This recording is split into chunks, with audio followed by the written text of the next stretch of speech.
everyone, how's it going? I know it's been too long since I last posted.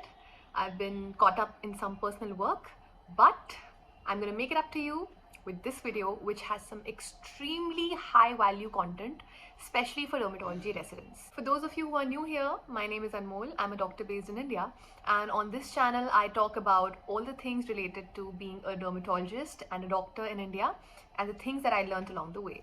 Today I'll be discussing everything related to building an impressive CV and what you can do as a dermatology resident to get that started. Why is it important, when to get started, and how to do it. As usual, I've tried to make it as elaborate as possible. And I don't say this often, but this particular video is definitely a must watch for all the dermatology residents. So stay with me till the end. I promise it's going to be worth your while. Let's get started. CV or curriculum vitae is a brief account of your education, qualifications, and previous occupations, typically sent as a part of a job application.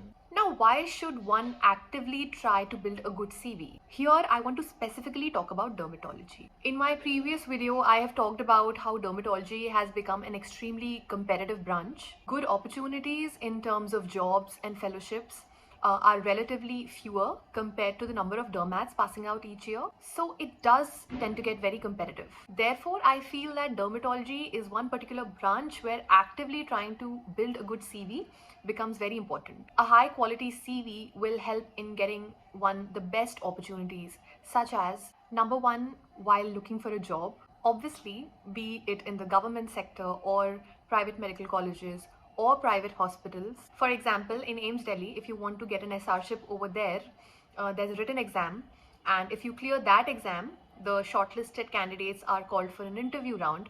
So a good CV is likely to give you an edge over other candidates. Similarly, quite obviously, if you're applying to a private medical college or a private hospital, a good CV helps. The only sector where a good CV doesn't have that much of a role is private practice. So if you're very clear in your mind that in the future, after completing your MD, you do not want to go for a job, you straight away want to start your private practice, then in that case, you may risk not bothering about this. Number two, getting desired fellowships. For paid fellowships, I guess there's not much role of a CV. But while applying for an unpaid fellowship, it can get a little competitive because unpaid fellowships are fewer and obviously they are more desirable because they're unpaid. So a good CV will help you bag the best fellowship of your choice. Number three, getting scholarships. Your CV also becomes very important when it comes to applying for international scholarships like AAD Strauss & Katz World Congress Fund Scholarship or EADV scholarships or any other international scholarships. So selection of candidates for these scholarships is based on a point system which is based on your CV. So for example, these are the scoring systems used to evaluate each CV while picking out candidates for these scholarships, the EADV scholarship or the AAD for the AAD scholarship. So as you can see, this is what the points are based on, and if you are focused on actively building a good CV, this is how you can bag points here and get an edge over other candidates. Of course, as you can see, there are other factors too, like the quality of your abstract. I honestly feel that during residency, not many people actively focus on trying to build a good CV. There's a lot to do. You're trying to work, study, finish your thesis. So actively focusing on trying to build your CV kind of becomes secondary. I wish someone had guided me during residency about the importance of these things and how to go about it. So I really want to get this out there for upcoming residents. Focus on trying to build a good CV right from the start of your residency. It's become really competitive. This is something that people are actually focusing on, and I have come across people who have built such an impressive CV just during their residency itself. And honestly, the kind of energy and enthusiasm you have for these things during residency is unmatched.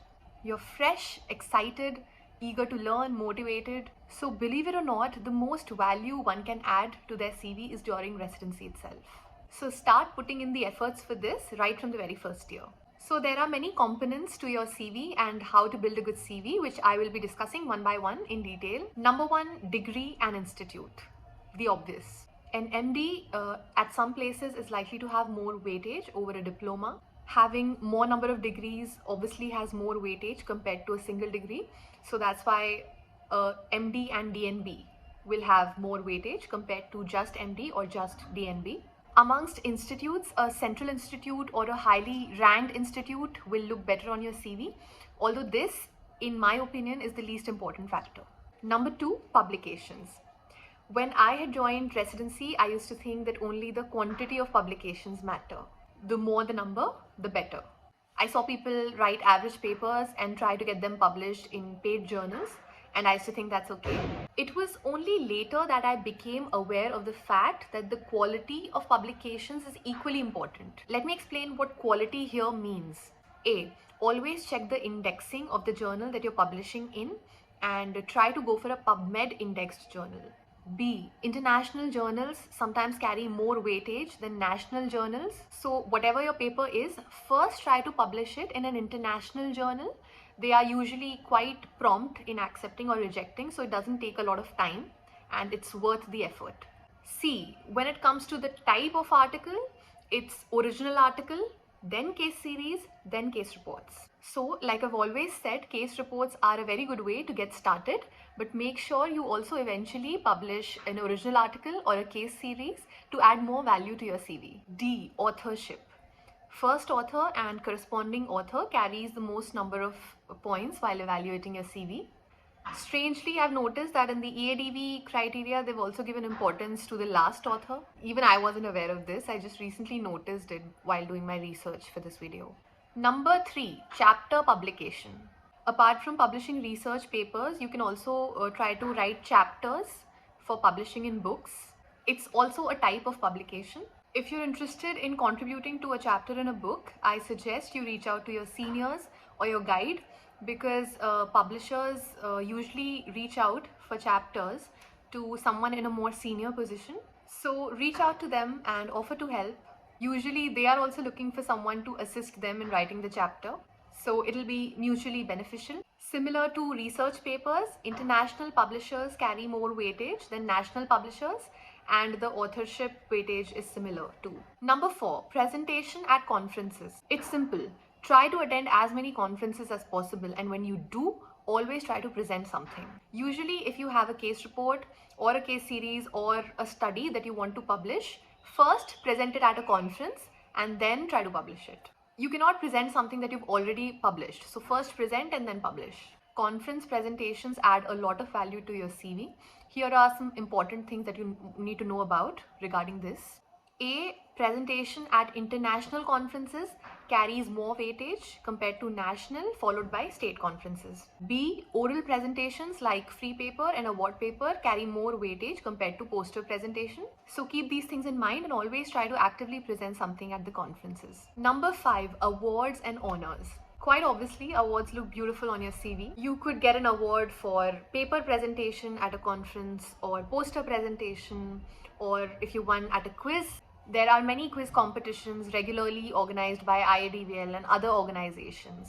You could get an award for academics like a gold medal, or an award in the various IADVL activities that are regularly conducted. So if there's any opportunity or a competition, try to participate in these. Number 6, participation in IADVL activities. Now this isn't common knowledge, but if you are a part of the organizing committee of IADVL, or if you've helped organize IADVL events like conferences, CMEs, workshops, IADVL days, health camps, or any of the IADVL activities, you get an advantage and extra CV points while being evaluated for international scholarships. So if you ever come across any opportunity to be a part of organizing something for the IADVL, I would suggest go for it. It'll add to your CV. Number 7, workshops and fellowships. Try to attend workshops, do fellowships. Nothing unusual here. It's a good way to build some skills and one of the many things that look good on your CV. Number 8, courses. Try to do supplementary certification courses that add to your skill set. For example, a BLS or ACLS certification course or a workshop, research methodology workshop, BCBR course. It's a small way to diversify your CV and make it look more impressive. Finally, do not hesitate to seek professional help while writing your CV. I personally feel that as doctors, we take a lot of effort into building these achievements for our CV, but at the same time, being able to correctly and accurately articulate those achievements into your CV in order to make it look more professional is equally important. So please try to hire professional help while writing your CV. It's quite affordable. It's really worth the amount spent. I did it, and when I finally saw my CV, I was genuinely impressed and very satisfied with the decision. So, I mean, this is not something a lot of doctors are aware of, or I've not seen people do this often. But I think it's the right decision. When you are writing your CV, you should go for professional help. In India, there are services available. For instance, I did it through a company called Best Resume. They're very good and quite affordable. So that's my personal recommendation, Best Resume. I've tried it, tested, and they're very good. I'll attach a link to their website in the description and you can check it out. So that's it. That's all for today. All the information in today's video will surely help you. I am positively thrilled to have been able to finally put this up. If you have any further questions, you can ask me in the comments and I'll try to address them and explain more thoroughly in upcoming videos. You can also connect with me on Instagram or via email. If you like my content, please show your support by liking the video, sharing it with your friends, and subscribing to my channel if you haven't already. Thanks for watching. I'll see you in the next one.